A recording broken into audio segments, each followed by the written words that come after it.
Howdy guys, welcome back to the channel. The reason we're looking at this pipe right here, as you can see it's dripping.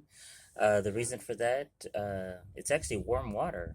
And so that warm water is from our water heater. And so that means our T&P valve is bad, so we need to replace it. So I already have the part, so we'll go inside and take care of this.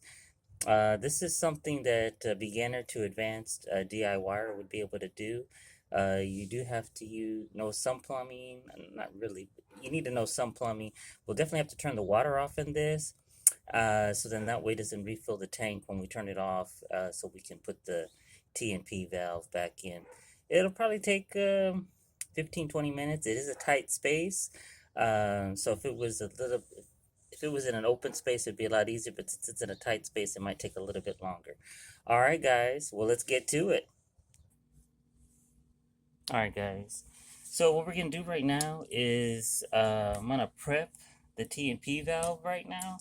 That way, when I get in the tight corner or tight space of the water heater closet, all I have to do is put the pipe thread sealer on it, and then I can screw it in. So we're gonna do kind of what we do in all the other ones when we do any plumbing. We're going to apply the tape. Again, it's in the direction you're going to turn it in. So if this is going to go to the right, then this has to go in the direction of the thread, in the way we're turning.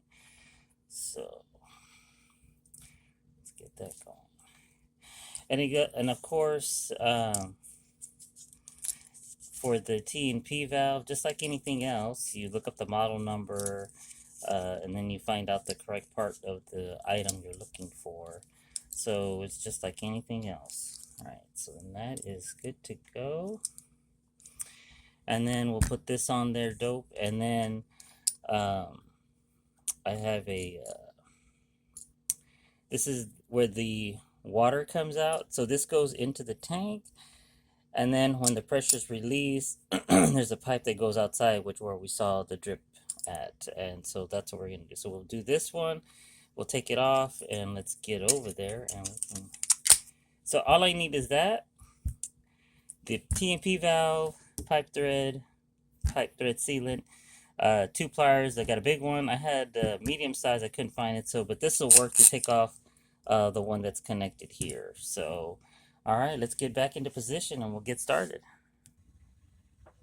All right, so first thing I'm going to do is I'm going to turn the water off.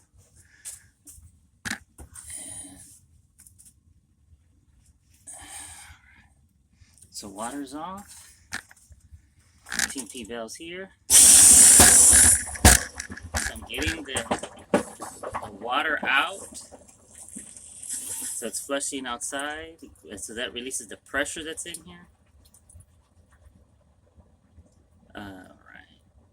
That should be good enough. There was a lot of pressure in there. Alright. So let me reposition the camera. Alright. So I got lights in here and everything. So let's so the reason you turn that off is because you don't need to fill back up, because then it's going to come out through here. So let's get started. So again, this little guy is for this one here. And that water is going outside. And always something.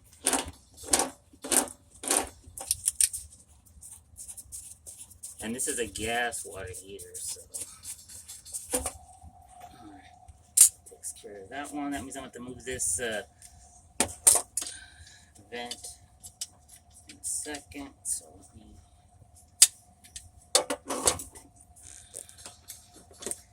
That's why I like my smaller one, the medium size. Makes it a lot easier to get this guy off.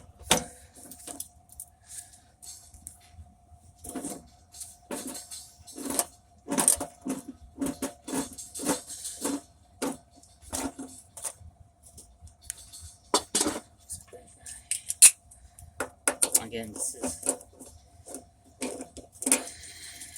it takes about 15 to 30 minutes, just depends on the time frame. And again, this is a tight space here. And move this out of the way. Ooh, that pipe is hot.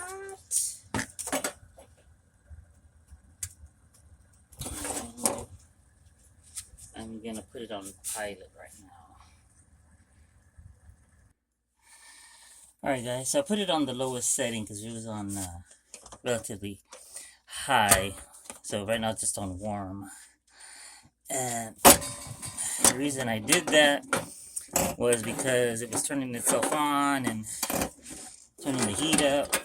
And again, this is gas. So it's gonna make this vent hot. So I'm trying to not make it as hot right now.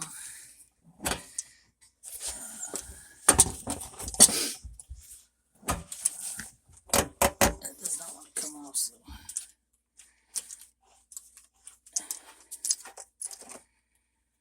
Alright. So yeah, it's for some reason it started leaking. Last time I replaced it was in 2013. So let's find that.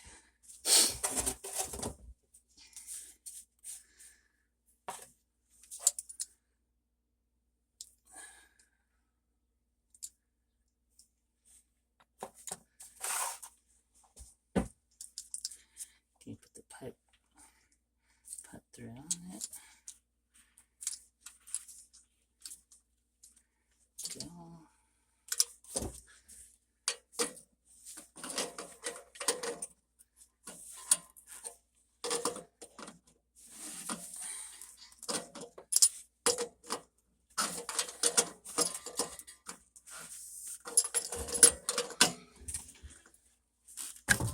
Whoopsie daisy, sorry guys, didn't mean to shake you.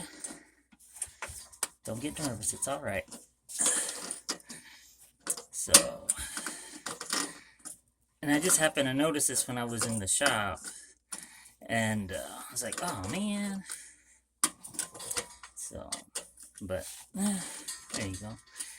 Not everybody will know how to do this. It's almost there.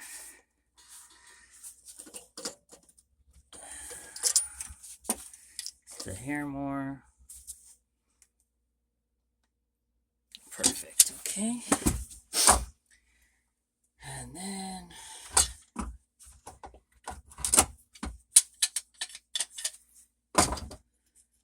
okay, so let's go ahead and thread this one like we did on the other one real quick like. And then we'll be good to go to turn it back on. Alright, there's that. As you can see, it doesn't take long to do it. It's a very easy process. Again, just making sure you get the right piece and come on, there you go. But the only downside is it's always seems to be other water heater locations. I've had them tighter than this one. It's just like, oh man.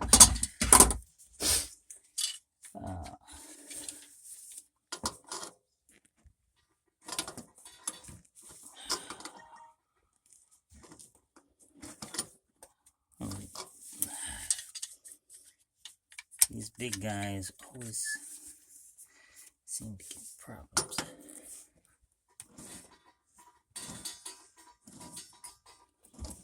Okay, almost there.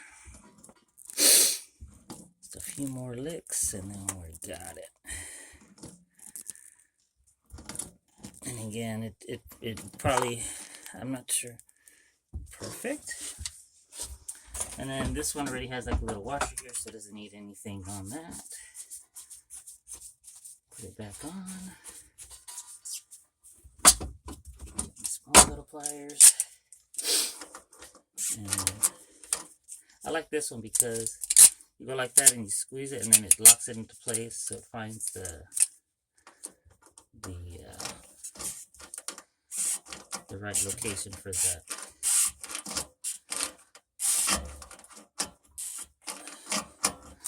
Alright guys, we are done. Alright, so now move this out of the way and then turn the water back on.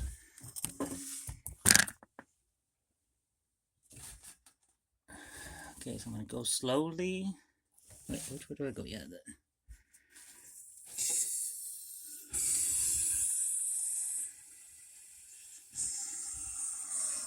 you always want to go slow, even though it's a water heater, but you don't need to mess up the pipes or... So it's coming in full throttle from the water main.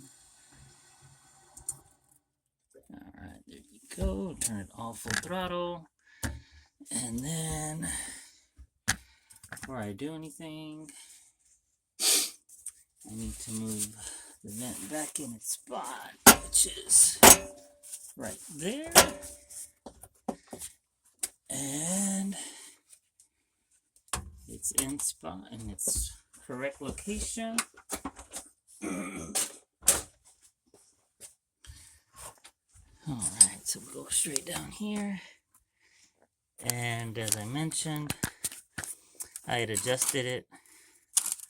Now you can see, there you go, maybe better. It was on warm, it was really hot, so I'm gonna put it right there. Alright, so it's back on, water's on, and then we'll go outside and we shouldn't see a drip anymore. Oops, sorry guys, hang on. Howdy neighbor, we're back on it. Alright, as you can see, no drips. We took care of it. So we're all done now. So the next step is wrap it all up. We're all good to go.